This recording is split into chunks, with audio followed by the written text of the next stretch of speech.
The old Dante Culpepper. Welcome to the Fantasy Debate with Sam and Tate, brought to you by Fantasy Focused and the Original Hooters. I am Sam Holt, joined as always by my wonderful co-host, Derek Tate. How are you on this gorgeous Saturday? It's NFL draft season, baby. That's what's all about. It's never the off season here on Fantasy Focused. So we've got a lot of the NFL Combine players' performances, 40-yard dashes, bench press reps, all kinds of things. How many 225 bench press reps can you do nowadays? I think if I had to, I could do one. Oh, you can knock out a rep at 225? I think if I had to. This is like one of those situations where, if there was somebody in danger and I had to lift a car and the adrenaline hit me at the right moment, then I would probably be able to save someone's life. But if I was just, cold walking into a gym, could I probably do a 225 rep? Probably not. But I know that I can pick up some of my friends and they're pretty big. So feels like that works. That's a win. Yeah, it's a win. As long as for me, as long as I can intimidate my guy friends and just walking up to them and picking them up, that makes me feel good inside. Now I want you to go ahead and take a guess over under how many reps I did on 225. I did it 2 days ago. Keep in mind, my nutritious diet consisting of Bud Light and pizza on a regular basis. Just want you to go. I want to get a guess. I want a legit guess. I feel like this is a friendly guess. This is giving you credit. Your off-season football shape. I'm going to say you did 5. I did 13. Oh, so proud of you. Come on, let's go. Let's go. Come on now. 5? Really? Really? Okay, you haven't been doing football in I don't know how long. You're behind a desk these days and on TV. Oh, come on, though. I mean, I'm just saying. Damn. I thought I was being friendly and giving you 5. So 5 was being friendly? Jesus. You really thought I could do 2? You could do 1, I could do 2. Oh, that's just, to me, our separation on our physical abilities. I was like, if I could do 1, Derek can probably do 5. But thanks, guys, for joining us. Please throw in any comments you have for us, questions, dynasty questions you want us to get through. I know a lot of people are going through some dynasty drafts right now. Throw them in the comments and please join in. We love having you guys join us. Hey, Tim, what's up? Happy to have you on the show. So please give us those comments, any questions you have, or players that you liked that stood up from the Combine. Real quick, before we go into quarterbacks, running backs, and wide receivers, just ones that stood out to us this week, I have to talk about this guy, Mekhi Becton, who puts up a 5.11 40-yard dash time. Why is this such a big deal? Because the dude is 6'7" and 364 pounds, easily the biggest guy in the Combine this year. How would you react seeing that guy coming at you? That would scare the living shit out of me. I would absolutely crap my pants. 100%. I mean, on my best day, back when I was in peak playing condition, I ran a 4.59. That was the best that I ever did. Wow. And I'm telling you right now, as I age, I don't get faster. It goes the other direction. So the fact that Mekhi Becton could probably run my ass down in a sprint if I was trying to actively run away from him, if he was trying to beat me up, it's actually a little bit scary. It's sad, actually. It's how far have I fallen from grace? I mean, I think it's just impressive and just in so many different ways. I mean, if you saw that guy running at you, I mean, I'm 5'5", so I'm not the shortest, but I'm not the tallest. If I saw that guy running at me, I would literally just crap my pants and die. I'd get run over. Easily. It'd be like the Stampede in Jumanji, and I would be that car that just gets crushed. I'd be the rhino at the very end. Running out of breath, snorting, trying to gather what point of my life did things go wrong. Yeah, that's so. Just looking at the camera like, I just can't keep up with these kids these days. Underrated movie, the original Jumanji, the OG Jumanji. But so I mean, obviously there are a lot of things to sink our teeth into when it comes to incoming draft prospects. Yeah. By the way, we're in the midst of a dynasty startup draft for some of the fantasy focused listeners, contributors, so on and so forth, where, we don't have the rookies in the mix yet, but is there anybody in particular? I would say, let's start off at the running back position, right? Because everybody, when you have a new rookie coming in, rookie running backs are kind of the hot lottery tickets always. Wide receivers generally take a little bit longer to develop, and they they're very hit or miss their rookie season.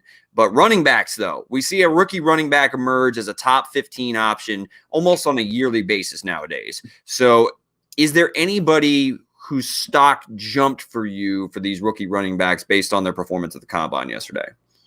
I don't know about ones that jumped higher than they already were, but Jonathan Taylor is just an impressive talent. I mean, his 4.39 was really good, but just seeing him move, seeing his agility, seeing, his separation, all that, I just think I got more excited the more I saw him compete. So he's definitely at the top of my list. I think he's at the top of a lot of people's lists.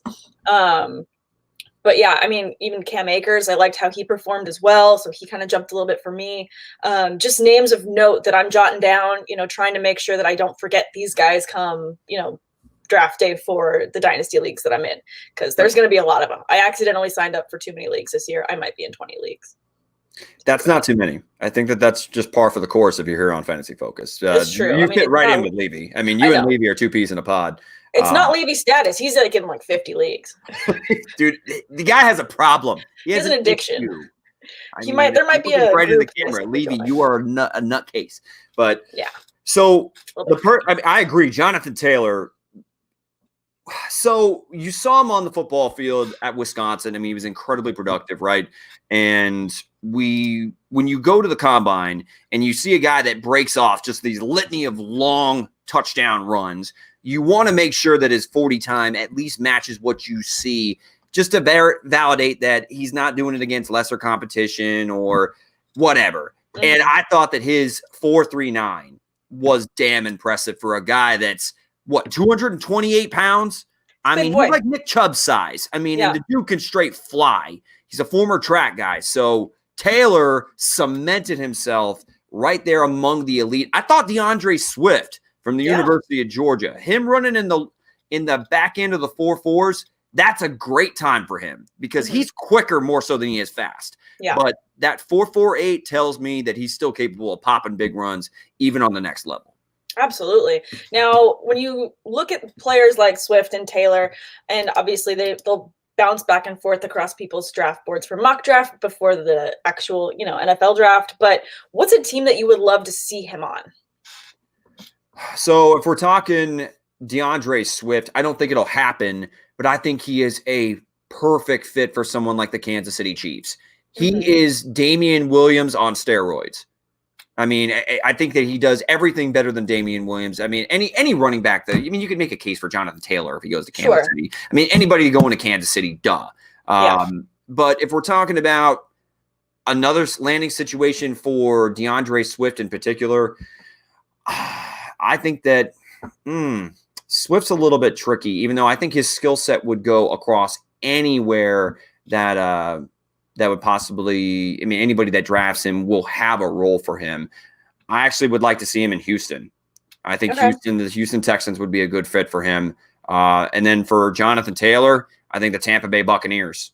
I don't think the Tampa Bay Buccaneers are going to take Jonathan Taylor, but as far as a guy that proved that he can do a little, I think he's already a more natural pass catcher than Rojo. Rojo is not a very good pass catcher, so Jonathan Taylor would be miles better as far as an every down back. And if you put him there, I think he becomes probably the best pass catching option they have. Maybe he loses some snaps to Dare Ogabawale, but for the most part, he would be a bell cow there in Tampa Bay. With Jonathan Taylor. For me, I would love to see him behind that line that the Colts have. And seeing that the Colts have the 13th pick and the Bucs have the 14th, I just feel like that would be such a monster. It would be a monster thing, but you're not a believer in Marlon Mack? No, I feel like he would be a great second to play off of Marlon Mack. I think he would help open up that game for them. I mean, they just have such a strong line. I would just love to see that kind of a two-headed monster in both of them. No, they definitely have a strong offensive line. It's just I don't think anybody taking Jonathan Taylor in the first round, because that's where more than likely you're going to have to spend a first round pick on Jonathan Taylor. I don't see the Colts taking Jonathan Taylor for him to be second fiddle to Marlon Mack. You know what I mean? Sure. I don't see that. I mean, if you're taking Taylor, he's your bell cow in the first round. You don't spend first round draft capital on a running back nowadays unless he is your bell cow. So that is kind of where I'm coming from with it. Other landing places that would intrigue me for some of these running back prospects. I mean, we already mentioned, Kansas City. I mean, we don't know the situation with Melvin Gordon quite yet there in Los Angeles, even though I expect him or Austin Eckler, if not both, to be coming back this upcoming season.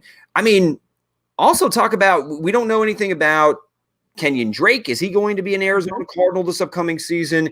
And also, are you really sold on Chris Carson and Rashad Penny, who are both coming off or injuries over the past in this past offseason? I know that they just spent a first rounder on Rashad Penny a couple drafts ago, but those are all kind of landing spots that at least intrigue me. Atlanta that's the one that was kind of slipping my mind. Atlanta Falcons. I don't think they're bringing back Devonta Freeman. So no, I don't think so either. I would imagine whoever is the bell cow, that's actually where I think DeAndre Swift fit in the best. Sure. I just hope that they can get him some protection to make sure that he can be as explosive as he needs to be. But yeah, I do like a couple of those landing spots. I mean, I don't know that the Seahawks are going to spend that early on a running back when like you said, they just pulled Penny.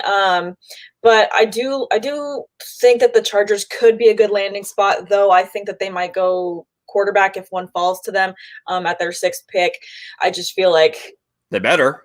I mean, right now they've got Tyrod Taylor as their number 1, and they're like, yeah, it's going to be fine. Like, oh, you are completely just kidding all of us right now. There's absolutely no way. So if they don't sign Tom Brady, which is still my landing spot for him if he gets signed anywhere, then I think that they go rookie quarterback there first, and then maybe the Cardinals get a running back on the cheap. I mean, the Miami Dolphins are another team that come to mind that need a running back. It's just, how productive is their offense going to be? Actually, that's the one landing spot that, I don't want one of these premier talents to go to, strictly because then you're likely not going to get the most out of any player that goes there. Yeah. Those are just some of the teams that kind of come to mind. I wouldn't even count. Who knows what the situation is exactly with maybe some of the veterans like Le'Veon Bell. There's even been some rumblings like when it comes to like Todd Gurley. I mean, like are they going to try to rest him? I mean, that's I think that the Rams aren't going to spend a first round pick on a running back. So I don't think DeAndre Swift or Jonathan Taylor will be there. But I mean, guys like Zach Moss, Cam Akers. I mean, those are guys that kind of become a little bit more interesting as the rounds progress. That could be very interesting. One faller for the NFL draft for the NFL Combine was Zach Moss. Zach Moss out of Utah. Like, he had a 4.65. Yeah, 4.6. He ran in the 4.6s in his 40-yard dash. 4.65 exactly. Yep. So that's disappointing because I see some Le'Veon Bell in his game. I see some patience, some vision, some shake, a little bit of burst. Like, it's not shocking because you see, like, he scored like a 90-yard touchdown. I forget who was against, but he housed one from like 91 yards out, and he didn't look like he was moving all that damn fast. He's funny, deceptive, shifty in the hole with his ability to make people miss. He reminds me a little bit of like Lev Bell or even maybe like a Kareem Hunt. Somebody that's elusive and great through contact, but isn't a burner. So I'm not shocked that he ran in the 4.6s, but it certainly doesn't help his draft stock by any stretch. No, definitely not. Now, were there any other players on specifically running backs that stood out for you outside of the top 5 that everyone has on their lists? So like we just talked DeAndre Swift, Jonathan Taylor. We didn't talk J.K. Dobbins, but he didn't run. So if there's any, Cam Akers, you actually mentioned Cam Akers. Yeah. Cam Akers, I thought if he was on a better football team, this kid would have garnered a little bit more national attention. Okay. He's quick, twitch, fast, got a ton of burst. He's got a little juice. I'll tell you what, man, this kid's got juice. Got some juice in the tank, man. Ready to go. Cam Akers in particular stood out to me. One disappointment, though, Clyde Edwards-Helaire. All right. I thought that his 4.60 was a little surprising. I expected him to run a little bit better. Of course, he has a pro day to possibly make up for it. But yeah, that's. I think this kid is a hell of a football player. So out of LSU, who do you think he compares to in the NFL right now? 5'7", little guy. Yeah, I mean, that's just to find one off the top of my head. That kind of reminds me it's a little bit tricky because I haven't done my full draft study yet. NFL Pro Comp for Clyde Edwards-Helaire. That's a tricky one. You're catching me off guard here. Give me a second to marinate on it. Let's move on to wide receivers. I'll come up with one here in a second. All right. Didn't mean to throw one at you so early. I mean, it's hard to find these pro comps. I mean, for DeAndre Swift, I have LaDainian Tomlinson. Yeah. For Jonathan Taylor, I have Nick Chubb, even though I think he's a faster version of Nick Chubb. I like that. So, I mean, as you kind of go down the list, I mean, to find like the perfect comp.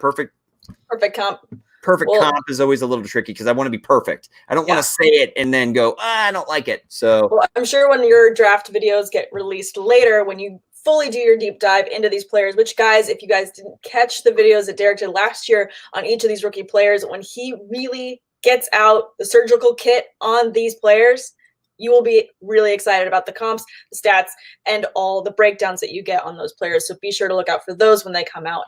Just couple weeks, it takes some time, baby. It takes some time to go through all the tape and kind of. Absolutely. When you do that, it gives you a real idea of what their skill set is that they're taking to the NFL, and what they can do on a high level. So Clyde Edwards-Helaire, I mean, I love his tape, and his 4.60 does not tank his value to me. Okay. Because he wasn't a burner as it was. He's quicker, a guy that again plays very well through contact, and is a great pass catcher.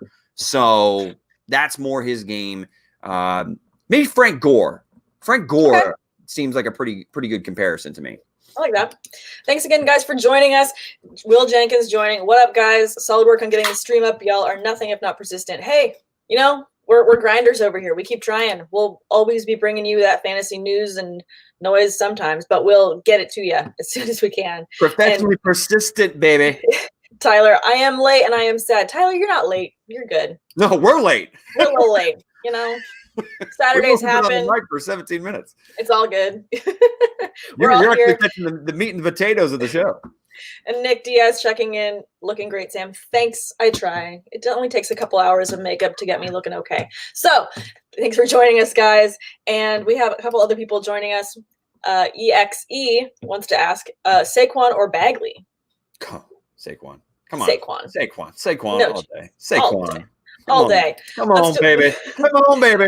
Let's go ahead and jump into wide receivers. And this is a really exciting wide receiver class. It's super deep. So loaded. Lots of great players to talk about here.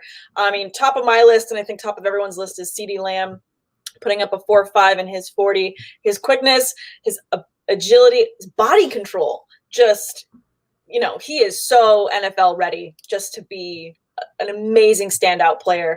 What were things that he did that really stood out to you? Well, I thought in some of the receiver drills, the man just shows how much confidence he has in his hands. I thought him running the gauntlet. There was some players like to slow down and kind of, measure the ball before they catch it to make sure that they don't drop it. Yeah. You didn't see any of that with CeeDee Lamb. He's like, I'm booking it down the line. Give me that pop. Just the ultimate confidence and swagger running in his drills. And he's just a natural fluid pass catcher. But his 4.51, 40 times for wide receivers are vastly overrated. What you want to pay attention to is their ability on tape to be able to get in and out of breaks fluidly. Mm-hmm. Now, there's one reason why a lot of people have Jerry Jeudy as the number one wide receiver overall in this draft. It's generally a conversation between him and CeeDee Lamb. It's who's the top wide receiver in this draft. I think that you're choosing between two right answers. It's just a matter of personal preference. Jerry Jeudy's Gumby. The dude doesn't have hip bones or a spine. Like, his ability to just fluidly, without effortlessly full speed, change directions Yeah. is unheard of. I mean, he's one of the best route runners I've ever seen coming out of college.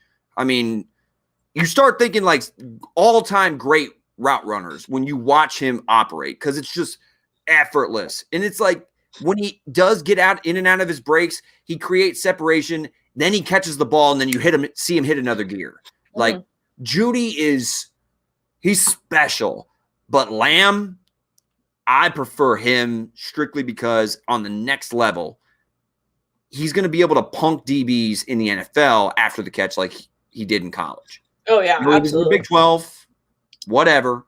But that man made entire secondaries look like little children. So CeeDee Lamb is my man, but certainly Jerry Jeudy didn't do himself a disservice by running in the 4.4s. Absolutely. No, I mean, as we just said, this is an incredibly deep draft class for wide receivers. How far do you see the first wide receiver falling in this draft because they're such top talents? Do you feel like they're going to at least one of them is going to go top 5, top 3? Someone better go in the top 10.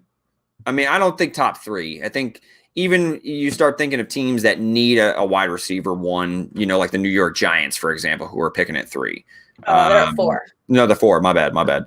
Yeah. But I don't see them taking CeeDee Lamb at 4. I mean, they have too many other needs, and I think they probably like Darius Slayton quite a bit. But I think that one should go in the top 10. Will they? I mean, we'll just have to wait and see. I mean, I think one guy that we'll talk about when we get to quarterbacks, Justin Herbert did himself a lot of favors yesterday. He is proved that he is one hell of an athlete. Yeah, absolutely. And like you said, we'll jump into quarterbacks next. But Victor J is joining us. Thanks. Washington needs Henry Ruggs. Washington at 2 taking Ruggs. I mean, he looked pretty amazing, and that speed. Whew. So he ran a 4.27. Smoking? 4.27, yeah. There's still smoke coming off his cleats. I mean, he was electric. He looked like he was pissed off that he ran a 4.27. Oh, he was. He absolutely was, too. I mean, he was 0.08 seconds away from tying John Ross's time of 4.22. He's got that type of game-breaking ability. I think he's a little bit better of just a natural receiver than John Ross ever was. John Ross is no offense to him, he's a professional athlete, but I think he's more of a one-trick pony. Again, no offense to him. We'll find out though, because if Joe Burrow is the number 1 pick like we expect, he'll have a competent quarterback under center that can let it rip and go deep. And maybe it opens up John Ross's game, which we all would like. Dynasty owners would certainly love that. Yeah, but I mean, think about all these Alabama wide receivers. This is with Devonta Smith going back to college, and Jalen Waddle. Waddle, baby. Anyway, I can't wait to do that whenever he scores touchdowns again for Alabama this upcoming year. But anyway, when it comes to Devonta Smith, do you think – I'm going to ask you – or not Devonta Smith, my apologies, Henry Ruggs. Yeah. Do you think he's more Tyreek Hill or John Ross? I think he might be more Tyreek Hill. Just having that ability and being able to make players miss with that speed, with that quickness, and being able to make that play after the catch. I just feel like he's a bit more in that Hill separation mode than I see John Ross. I'm going to go ahead and say that, I mean, of the 2 players that I brought up, I actually think that he reminds me more last year's number 1 wide receiver off the board, which was Marquise Hollywood Brown. He reminds me a lot of Hollywood. Because, man, if he's leaving. I think he can give a little bit more than someone like John Ross in the route running and after the catch, playing through contact type capabilities. I think Ruggs is a baller. So we'll have to wait and see. But Ruggs certainly did himself some favors. But the one guy that I thought we really need to talk about at the wide receiver position that really helped himself out yesterday was your boy out of Baylor. Denzel Mims. Oh, right. Man. He was somebody that I didn't expect him to run as well as he did. I thought that he was a 4.4 guy. High 4.3s. 6'3", 207. He's got that type of straight line speed. Can't teach that. No. I think he could be this year's like Terry McLaurin, someone that was not originally in the top 3 or 4 of most people's draft board or draft class for these wide receivers. I think he can sneak up there. Mims is a beast, and when you put up some of the measurables that he did, he's an elite company. What I love the most, his 3-cone drill, though. Okay. I mean, unfortunately, it came out for the numbers, the mark of Satan, 666, but we're not calling him Satan. We're just saying that that's a hell of a 3-cone drill time. Yeah. Which means he can get in and out of breaks effortlessly. That is a fantastic 3-cone drill time. Yeah. To couple with the fact that he had a 38-inch vertical and he ran in the 4.3s. This dude. Beastie. Woo! This is how deep this wide receiver class is, Sam. Yeah. I mean, going down the list, of players that I had written out, he was on 10. So this is such a deep class. And I think it's something that if you are in dynasty drafts right now and you're trying to stock away those draft picks, stash these boys away. Absolutely. You got to have Claypool too, out of Notre Dame. Chase Claypool ran a 4.42. Yeah. I thought he looked good. Certainly, you have the wide receiver out of TCU. His name's drawn a blank right now, Jalen Rigor. He's somebody else that kind of. Yeah, he had a 4.47. Yeah, I mean, he ran in the 4.4s. I mean, like if you're running in the 4.4s as a wide receiver, I mean, Justin Jefferson ran in the 4.4s. We didn't even bring up Justin Jefferson. I know. He just won a national title, and God, he was fantastic this entire past season. There are so many gifted wide receivers coming into the NFL right now. It's sickening. So the difference between, granted, I think that Judy and Lamb are in a class all their own. That's the top tier of wide receiver. Absolutely. But then if you, God forbid, if you're picking in like the early second round with like Joe Burrow and Tua Tagovailoa, and then you got all the running backs. This is a deep running back class too. You're going to get some really damn good players in a dynasty rookie draft in the early second round. And I think as long as some of these players, fall to the right team, there's a lot of early utilization for all of them. There's a lot of these players that are ready to start now. And they proved that with a lot of these measurables.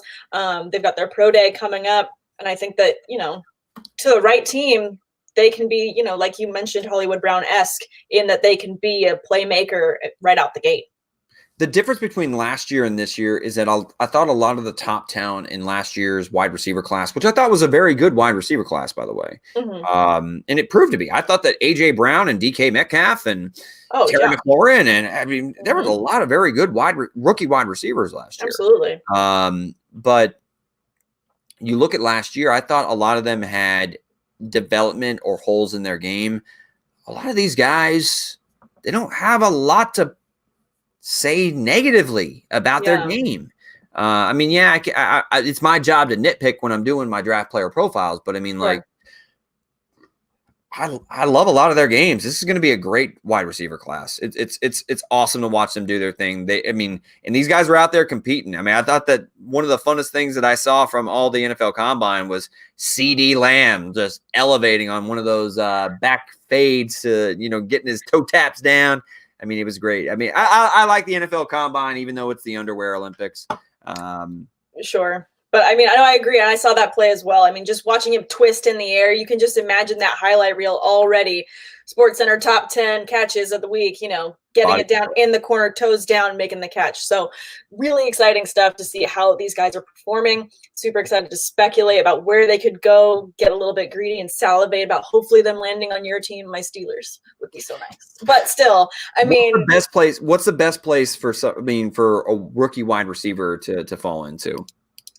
I think a situation that Philadelphia screaming for a wide receiver right now. Philadelphia is screaming for a wide receiver. I think that, with Joe Burrow going to the Bengals, like most likely 99.9% sure it's happening. I think that having those extra weapons for him will be really big. But a team that I think I would like to see a rookie receiver go to would have to be the Texans. Because I really think that DeAndre Hopkins really missed out this season on having someone that was that consistent wide receiver 2 to help open him up. I mean, I know Will Fuller, when he's there, he's really big, but he was just so injury prone. So I think getting some extra new blood in there would actually help Hopkins' game a lot and be really beneficial for Watson to have someone else to let the ball out to. I agree with that, but I'm actually going to say the Baltimore Ravens. I mean, really? right now, yeah. Who's their number one? I mean, Lamar Jackson led the NFL in touchdown passes with Hollywood Brown. I mean, question mark him as the number one wide receiver. I mean, I know that of course they get a lot of contributions from their tight ends, whether it be Mark Andrews or Hayden Hurst or Nick Boyle or whatever. But I think that team is screaming for a prototypical number one, like a big bodied receiver that can work primarily on the outside and complement to Hollywood Brown. Yeah. I mean, Hollywood Brown got like this game breaking speed. Absolutely. That'd be a good combination if you get him like a traditional number one. One other place, though, that I think needs a number one, Buffalo Bills, Josh Allen. Yeah. I mean, John Brown had a very, very, very nice season. Yeah. But they need a number one. Make no mistake. Absolutely. And I mean, at number, what's that pick? 22, Bills could totally land a top guy in this big draft. 100%. Exciting. Super exciting draft for all of these guys. I mean, lots of great places for them to land. I mean, even I would like the Packers to get some real good blood in there for a second wide receiver to complement Davante Adams. They need it desperately. They're at 30, so I can totally see them going for one of these guys. And man, it'd be great to see one of these rookies kind of revive a little bit of that Rodgers luster and get him, a little bit higher up on people's draft boards. A lot of people, I think, are low on Aaron Rodgers this year. And because, Aaron Jones had a monster season, 19 total touchdowns, I think it was. But it's still Aaron Rodgers. And Davante Adams was actually hurt for some of the year, too. So you get him a proper number 2 to complement Davante Adams in a deep wide receiver draft. I 100% agree. I'm not huge on any of the guys they have right there right now. No offense to Marquez Valdez-Scantling or Alan Lazard or Jake Kumaro or Geronimo Allison. I'm sitting here going through their entire depth chart. Forgive me, I don't know their practice players squad. But anyway, if you get him you spend a first or second round pick on a wide receiver to help. They made it to the AFC or the NFC Championship game this year. Yeah. Get him a little bit more. Get the man some help. Crying out loud. He had some help. He got a running game for the first time in a long time. Now, give him other proper weapons on the outside, invest in the offensive line a little bit, and one more weapon to go along to Davante Adams. They'll be just fine, and they'll be right back in the thick of things in the NFC. Absolutely.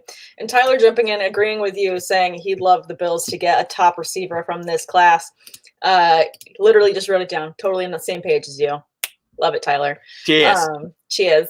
And Victor J's enjoying my mug, my Yeti mug. What's in there? Coffee. Yeah. Coffee. I've got butter in my coffee too because I do the bulletproof coffee. It's delicious. Everyone makes fun of me, but I like it. I may be buying a house soon, so I'm in celebratory mood. Woo!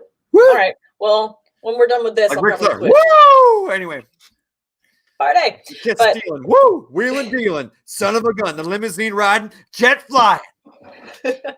Before we get off the rails like we normally do, we made it 33 minutes before getting totally off the rails. It's pretty good for us. But let's go ahead and jump right into quarterbacks because I think that we're both kind of salivating to talk about these guys.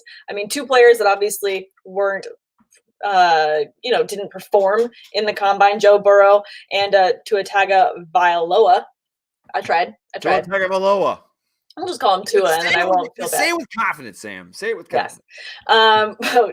Tim Westby jumping in. Butter in your coffee? Yes. If you haven't tried butter in your coffee, you got to get on this train. It's about the bulletproof coffee. You get an extra bit of fat in your coffee. It helps the caffeine and helps you stay gives you the energy boost. What do you mean butter? I put butter in my coffee. You got a stick of butter and like a tablespoon of butter.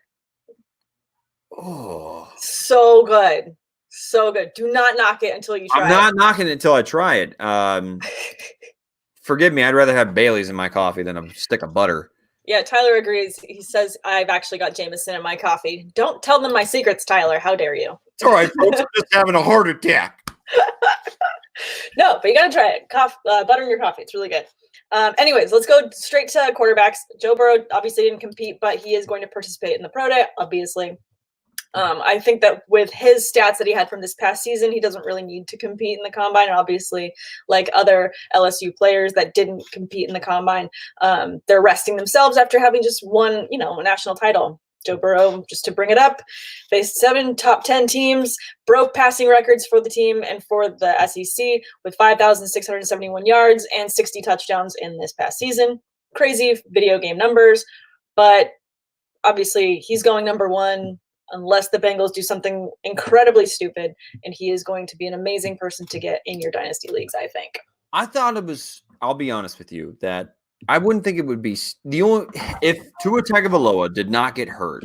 I think there would have been a legitimate debate who should go number 1 between him and Joe Burrow. Yeah, I think that would have been 100% a debate that would have been fantastic to hear across the board. But the fact that he's entering in with a hip injury, I do think that makes your decision pretty easy when it comes to Joe Burrow over Tua. But I want to ask about the third guy on most folks' board, and it's Justin Herbert. And Herbert tested incredibly well, and he threw the ball very well. I mean, toss of the ball 60-something yards and just throwing like a little smirk to the rest of the crowd. Like he was out there just messing around and just throwing the ball like all over the place. It was impressive. I'm just asking though, I mean, Justin Herbert, what do you make of him? I mean, like, I thought that he showed some holes in his game at Oregon. And maybe he like reminds me a little bit of like Josh Allen. I mean, he's a big, fast, freaky kind of athlete at the quarterback spot, but I just don't know if I trust in his overall accuracy, his decision-making, the overall art of playing quarterback in a pro-style system. Sure. I think for when you speak about quarterbacks that, have holes in their game or, places where they need to have improvement, how many current NFL quarterbacks also have those issues? Answer: a lot of them. I mean, like you just said, Josh Allen still has holes in his game that he's working through. I mean, pretty sure Jameis Winston has a couple holes in his game, but he did get his eyes fixed, so maybe his game will improve this year. We don't know. So don't be a dick. Don't be a dick. You brought up Jameis Winston just to ruffle my feathers. I know your game, Sam. I'm not falling into the trap. I know how to get under your skin. I know. Bring up the Bucks whenever I can. But back to these rookies. I think that Justin Herbert, has a lot of really good, talented ability. I think that he's ready to be in the NFL. And I think with the right coaching staff, we could see him be extremely successful. I'm just trying to think off the top of my head which team I would like to see him on most and who needs a quarterback outside of obviously Joe Burrow and Tua going probably 1 and 2. If you're trying to translate college success to pro level success and maybe make him familiar with some of the concepts and stuff of that nature, Matt Rule in Carolina makes a little bit of sense for Justin Herbert. Yeah. Because they've said that they're moving forward with Cam Newton recently, did the Carolina front office, but we don't know yet because they're still going to have to make sure that he gets cleared. He's not cleared yet. Yeah. So for Carolina, that actually makes a little bit of sense. I mean, obviously Los Angeles, they're sitting there at 6. They have Tyrod Taylor currently. I mean, who the hell else are they going to go with? And now one guy I do want to bring up, Jordan Love from Utah State. I thought that he had himself a very, very nice NFL combine. And of course it's Utah State. So, I mean, he's not in the national spotlight or anything of that nature, but I thought that Jordan Love actually had himself a very sneaky nice day. Yeah, no, I agree. And I was really impressed with just the speed at which the ball came out of his hand. Right. He's got a lot of arm. Dart after dart. It didn't matter the distance. The speed off the ball was really impressive to me. And I know that for him, just a couple of notes I have on him was he did have a regression in this past season where he had 17 interceptions for his 20 touchdowns. So that's not good numbers. But I think that with that speed and accuracy, again, the right team can coach that, hone it in. Maybe he doesn't get the start right out the gate, but Is he someone I could see maybe taking over the starting job this season? I think so. He's a red shirter. He's a guy that he's going to need a year to really understand NFL concepts, learn from a veteran. I somewhere like New Orleans. I mean, that'd be great. I don't think Taysom Hill is. If you thought Taysom Hill, all right, rant time. Rant time. Go ahead. Buckle it. Okay, I'm getting set. Yeah, buckle in. Everybody get comfortable. Grab a drink. Here's rant. If you thought that Taysom Hill was your quarterback of the future, when Drew Brees got hurt and knocked his thumb on Aaron Donald's helmet, why in the hell did you start Teddy Bridgewater instead of Taysom Hill? What a crock of shit. That is, Sean Payton is talking out of both sides of his ass. Like He has two asses? Oh, we're grooming Taysom Hill for, the transition for him to be our franchise quarterback in 2021. Yeah, well, just so happens that Drew Brees is coming back for 2020. And it's a league where everybody is always trying to find the next big thing. If you thought Taysom Hill was the next big quarterback, you would have definitely moved on from Drew Brees. I love Drew Brees. He's the all-time leading passer. Accomplished, first ballot Hall of Famer. But bullshit, Sean Payton. I call horse shit. That's all. Is that it? All right. Draft Jordan Love. Jordan Love. Again, I love Jordan. I love Jordan Love. I just love the speed at which he throws. I just thought he had a great show yesterday. No, sorry, it was Thursday. I'm excited for him. I don't know about New Orleans. Saturday? Is it Friday? What day is it? I don't know. As I've told a couple people, I feel like my brain is a bit of an Etch-a-Sketch this week, where if I just turn my head too quickly, everything falls out. So we're just staying on top of whatever we can today. But as far as other teams, you could see him going to, besides the Saints. I mean, I'm just running down the list here. Dolphins? No, I don't want to see him there. I mean, no, probably because I expect the Miami Dolphins to go to Tua Tagovailoa. Sure. I think somewhere such as Falcons, so he can coach under Matt Ryan. Maybe Matt Ryan, or I was thinking also Detroit. Yep. Detroit Lions with Matthew Stafford still under center. So I think Lions fans would be pretty happy with that pickup. Because Love is somebody that I don't expect to be playing within the next year or two. I think if you give him time to groom and really teach him how the ins and outs of quarterbacking goes on the NFL level, I think that he can have success. Like you said, he's got a live arm. I mean, oh yeah, good athlete, ran a 4.74. In today's NFL, where you want a mobile quarterback, and I mean, really, the top 5 quarterbacks, you can make an argument that all 5 of them are dual threat quarterbacks. Yeah, I really do believe that Jordan Love is you have a lot of skill sets that you can work with. So absolutely. And I mean, I love that you just said that too. Like, a lot of these quarterbacks are dual threats. And I think that's obviously the direction the NFL is taking these days, just with the way that these quarterbacks are playing, the way they're running. I mean, the days of having someone that sits back in the pocket and just throws, I think that we're getting past that. I don't agree with that. See, no? I think that someone ultimately, what you want from a quarterback is decision making. Yes, is it an incredible plus if a guy can extend plays or threaten a defense with his legs? 100%, because that gives you so much more for when you're an opposing defensive team to have to worry about. You have to tell your defensive ends or outside linebackers, edge rushers, whatever you want to call them. You have to tell them to contain and not to get too far upfield and take yourself out of the play, because then you create huge rushing lanes for a mobile quarterback like Lamar Jackson or whatever. So I understand that it is something in the NFL that if your quarterback is a dual threat option, it opens up a playbook a lot more. But you're telling me that somebody like, if you rewind the clock 10 years, Tom Brady, Drew Brees, Peyton Manning, you put them in an offense today that has the right weapons, that they wouldn't be successful or still a top 5 guy? My ass. No, absolutely not. Football and quarterback in particular is still played between the ears. Yeah. And being able to identify not only during the play, what you can do to go ahead and exploit a defense, but really it's about the mental game prior to the snap, being able to get defenses to tip their hand. And who is better than that in the last ever of the NFL game than guys like Drew Brees, Tom Brady, Peyton Manning, et cetera, et cetera. There's still a place for pure pocket passers in the National Football League. Yeah. I'm sure that there is. And also, I love that everyone's catching on to the fact that you are in rant mode. Chobi joining us saying, Date's in rant mode. I love it.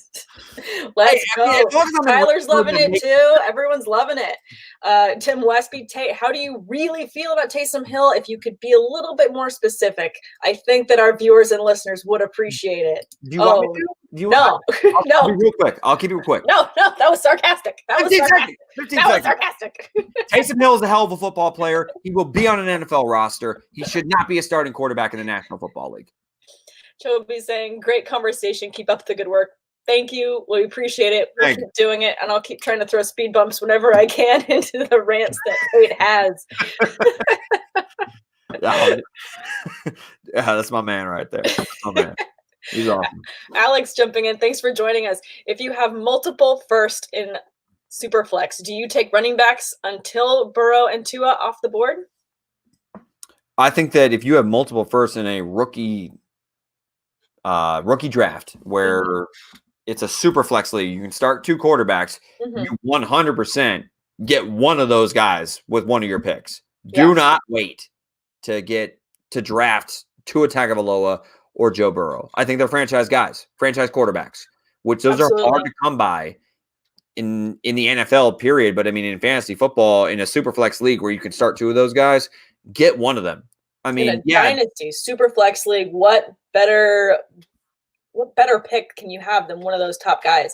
I mean, that's going to be bringing so much value to your team for couple of years, which is obviously what you want in dynasty. You want to build that and have that foundation. At Superflex, hands down, top 2 picks have to be those 2 quarterbacks. Also, what's the name of the game? Mitigating risk. And if you have stud quarterbacks in a league where you can start 2 of them and you want depth at that position, it's almost a no-brainer to me in particular. I mean, Alex, I get it. If you have a hole at wide receiver and you're picking at running back, you're picking at 3 or hole at running back, right? I mean, there's great top end talent at both positions in this draft. Yep.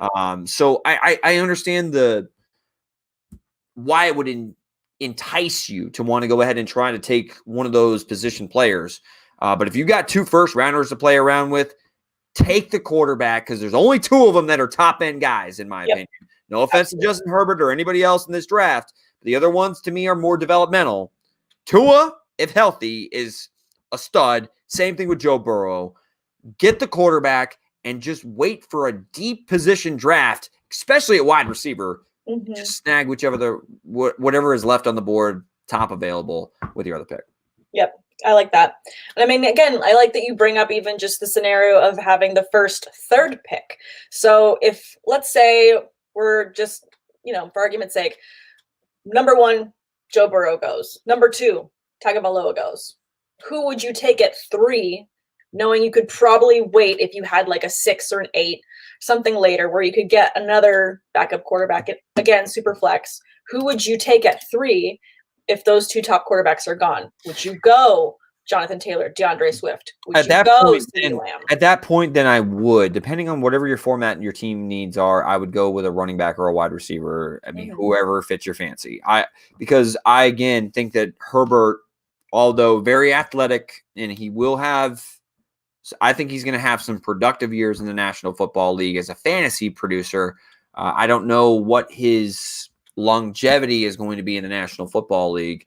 Because we don't know if he's going to develop as a pure passer. I mean, again, it's up here. It's what can you do between the ears that gives you longevity at that position. We see one-hit wonders all the time. Yep. I mean, we've seen Colin Kaepernick, Robert Griffin III, like on and on and on and on. I won't go down the list. I'm just saying at that point, with the 2 top prospects off the board, at number 3, I would go the position players over Herbert. Yeah.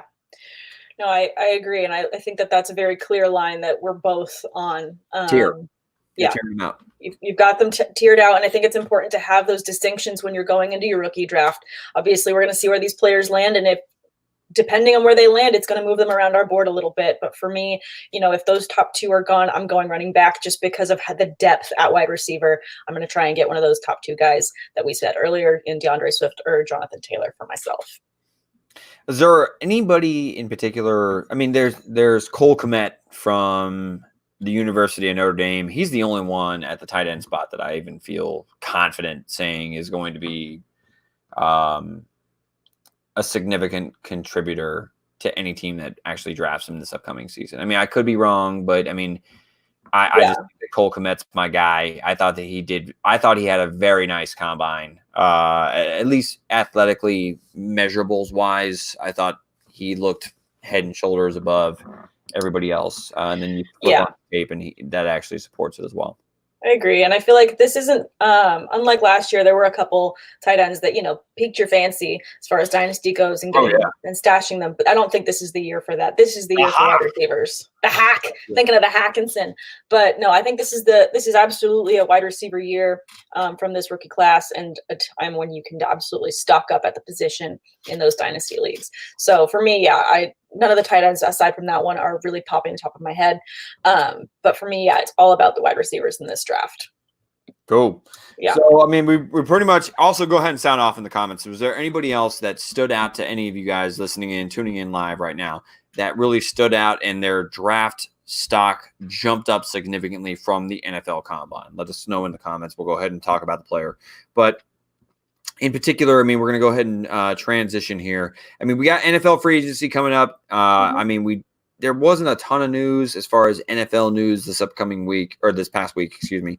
But we did mention or see that ESPN Jeff Darlington did mention that Tom Brady is approaching free agency as if he is going to be playing for another team in the National Football League, not named the New England Patriots, in 2020. Do you buy it, or do you think it's bullshit? I mean, it's tough because on the one hand, I see him, retiring as a Patriot. He's been a lifelong Patriot and having that. But on the other hand, I don't know. And obviously the Patriots organization loves Brady and all that. But do I see them paying top dollar to have him for one more year? I don't necessarily see that. What if they ever paid top dollar for him? I mean, dude is like taking a team discount damn near his entire career. He has. But I mean, if he has the opportunity to have a fresh look for a year, I mean, I just feel like there's a lot of different teams that could be really exciting to him at the potential of starting over. And I think as someone that is, obviously we've talked about how obviously smart he is, I think that he has a lot of options. So I think he's going to exercise those options. Okay. I'll ask you this then. If he's going to exercise those options, what option gives him the best chance to win a Super Bowl in 2020? Who? Yeah, what team? What team has the best chance to win a Super Bowl in 2020? If they add Tom Brady. If they add Tom Brady. My gut reaction to who would benefit the most from the likes of Tom Brady.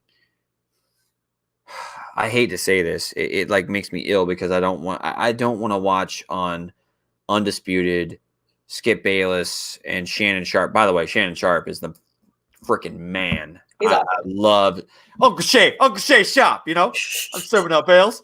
I hate that he's a LeBron fan, but he's so damn entertaining that I can't not smile when I see Shay Sharp, Uncle Shay. The Dallas Cowboys. Really? I do think that the Dallas Cowboys would give him a fantastic chance to make a deep push into the NFC playoffs and potentially go to the Super Bowl. The AFC is a gauntlet of young quarterbacks.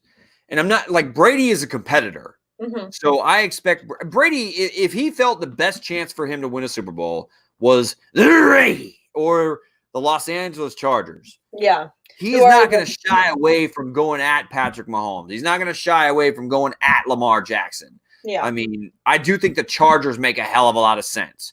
I know that we had the violator on Fantasy Focus recently, the longtime diehard Raiders fan, which, by the way, that man, somebody needs to buy that man an RV so he can go ahead and make the trip from where he lives all the way to the Las Vegas Rays now. Yes. To be able to keep that tradition going. That he's awesome. Thank you for joining us. But yes. I think that the Los Angeles Chargers make a hell of a lot of sense. You got your boy Mike Williams, Keenan Allen can get open at will. I mean, you got Hunter Henry. Of course, they can bring back either Melvin Gordon or Austin Eckpiece. They got a lot of talent. I mean, of course, they need to have some offensive line issues, but I think that either the Chargers or the Dallas Cowboys give me the best chance, even though like Mike Vrabel and the Tennessee Titans make a little bit of sense. But how in the hell can you justify? I mean, I guess because, Tom Brady has 6 rings, but I mean, Ryan Tannehill had a really damn good year. Yeah. Got him all the way to the AFC Championship game. Yeah, no, I think that he had a fantastic year. And I think that, I love that everyone's chiming in too on where they think would be the best spot. Tim Westby saying the Raiders, Will Jenkins saying the Chargers. And Tim saying, Raiders would probably benefit the most from having someone like Brady. But I'm going to go with Will on this, and I've been saying it for a while. I think the Chargers give Brady the best ability to win now with the weapons that they have. And I think he would do a lot, in that locker room to rally that team together with that veteran presence. And I think that he could make them, Super Bowl contenders now. And people not really agreeing with your Cowboys take. Tyler saying, I am a Cowboys fan and I would be okay with it, but I don't want it. I'm also not the biggest Dak fan. So again, I like that move just because I do like the flashiness of that. And I do think that Jerry Jones is crazy. It's not a good move though. Long term is not. Sure. Yeah, I mean, because you have 2 years with Brady tops probably. And then you have Dak though, who one thing we've seen Dak, he has consistently been ascending. So, you'd be basically giving up on a guy who you hit a home run on in the 4th round for Tom Brady for a 2-year rental to try to get you over the top. Yeah. I agree. No, I got it. There are some really awesome comments going on in the chat right now. Victor J's Brady in the XFL. Yes, let's go. Let's actually bring some talent to the XFL. Tampa Bay Vipers, baby. Brady, they need you. Vipe up. Bring a championship to Tampa Bay, baby. Gotta love that. And then Tim Westby also saying Tannehill was great this year, but the Titans don't owe him anything. I could see Brady really doing a lot in Tennessee. I understand. I get it. They don't owe him anything, but I just think that he had such a surprising year. I'd be so sad to see him have a one and done year with the Titans. Because you like seeing these guys revive their whole careers out of nowhere. It's just exciting to see. So I don't know that I want to see that happen to him. Poor Tannehill. I don't want to see that happen. You got Elsa out of Miami. He goes to Nashville and then has a career half a year. and then disappears off into the distance. And then where's he going to go? Like Indianapolis or something like that? I get it. Tannehill is not like somebody they brought him in as competition for Mariota. And he competed. It would be tough to swallow though if you're Tannehill. What do you got to do for a team to believe in you? I know. What does it take? What am I going to do for you guys to show you to believe in me? Oh, that'd be so sad. I beat Brady and Lamar Jackson. What do you want me to do? Jesus. So good. That would be they would do him dirty. They would do him dirty if they didn't bring him back. Will Jenkins just trying to rally you up with this one. It's definitely not the Bucs. I always thought it was funny, hey, the Tampa Bay Buccaneers are a dark horse for Tom Brady. His ass is not coming to Tampa Bay. I'd be willing. I don't know. I don't have a shit ton in my bank account. Sorry to break everybody's hearts that thinks I'm like a hugely successful sportscaster. Not the case, but I'd be willing to bet most of my bank account that Tom Brady is not coming to the Tampa Bay Buccaneers. So yeah, not in the top 30 picks of teams where he would land. No. That offensive line for the Bucs sucks, even though they have a ton of money in it, and their defense isn't very good. So what the hell? No. Chris Godwin and Mike Evans. Yeah, nice options on the outside. That's it. Yeah, that's kind of where we draw the line, though. Tim also saying, I love Tannehill. Maybe he shows up in New England if Brady, moves away.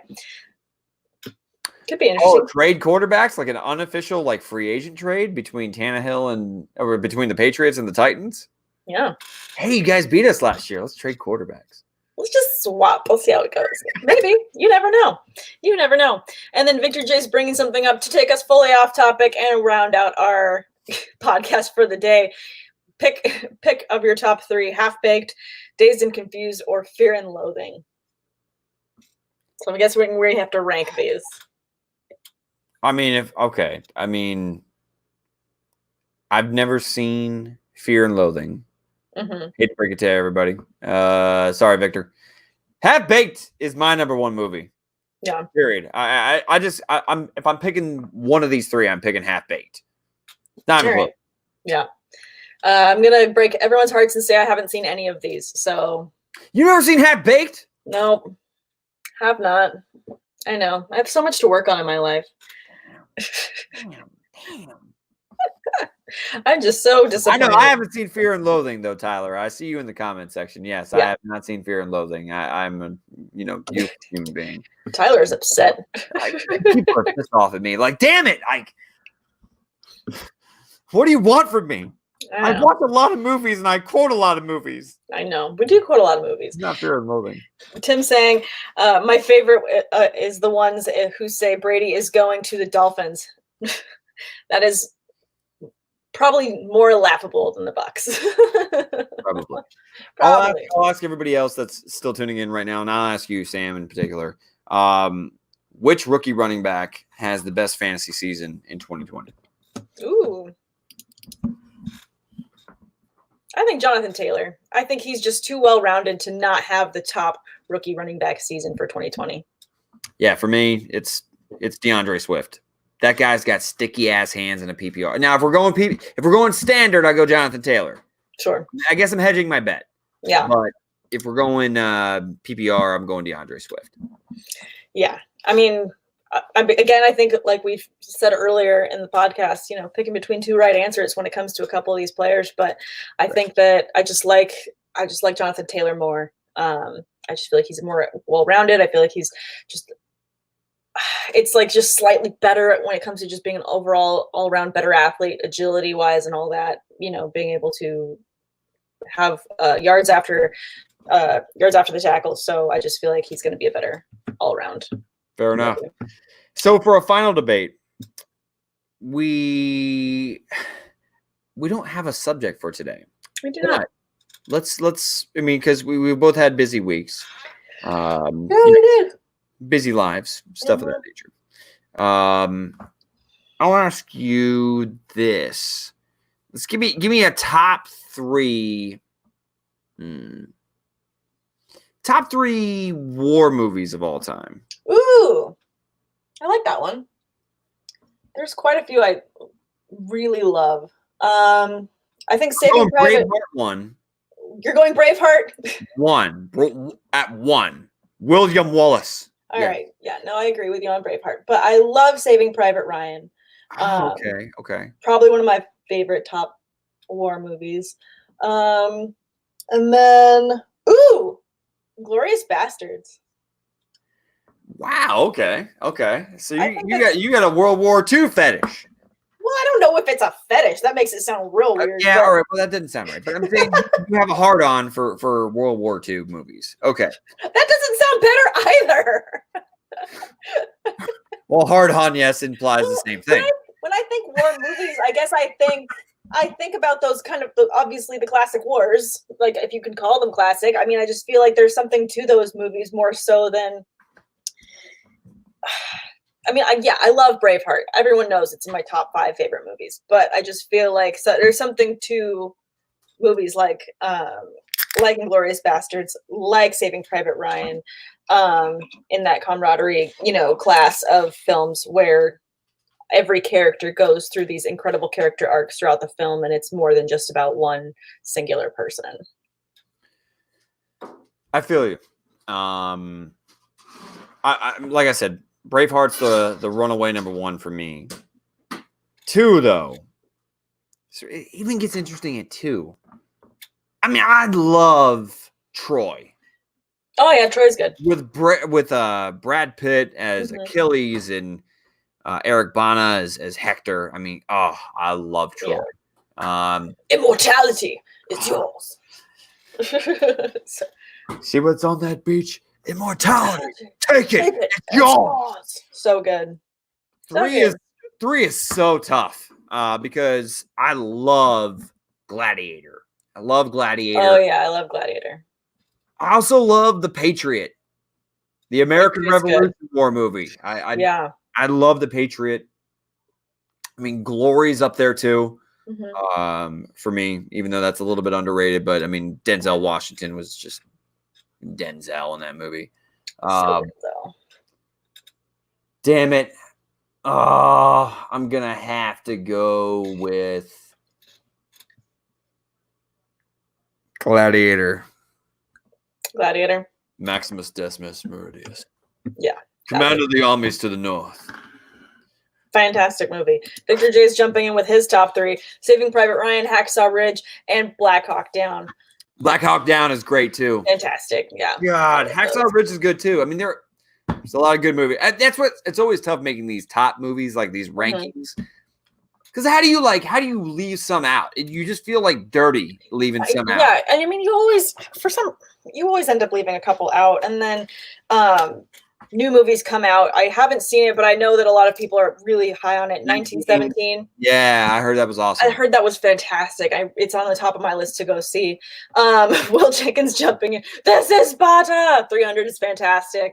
I hated the art style in it. I hated it. It's not for everyone. I liked it because it's more comic like bookish. Goat or some shit with like Xerxes, like a living being with like a goat head. It's fine. Tim Westby jumping with an old one, Guns of Navarone. I haven't seen that one, but I'll definitely add it to my list. Also, he loves The Patriot and Gladiator, great movies. Tyler letting us know 1917 was pretty damn good. And Victor J's, can Toy Soldier be a war movie? Hell yeah, it can be. Tommy Lee Jones. Hell yeah. Love it. You guys are the best. And The Hurt Locker, Tyler saying was pretty good. Yep, another good one.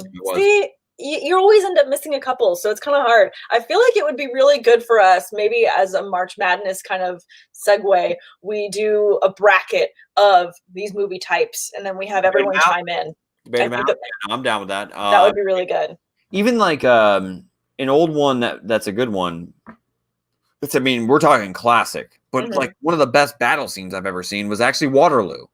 Waterloo's an old one, an oldie. I mean, if you're familiar with Napoleon, that was a really, really, really, really damn good movie that kind of like, portrayed Napoleon in that Battle of Waterloo, his last stand. So yeah, crazy, great. I mean, I love war movies. Yeah, so. No, they're fantastic. Started watching The Witcher.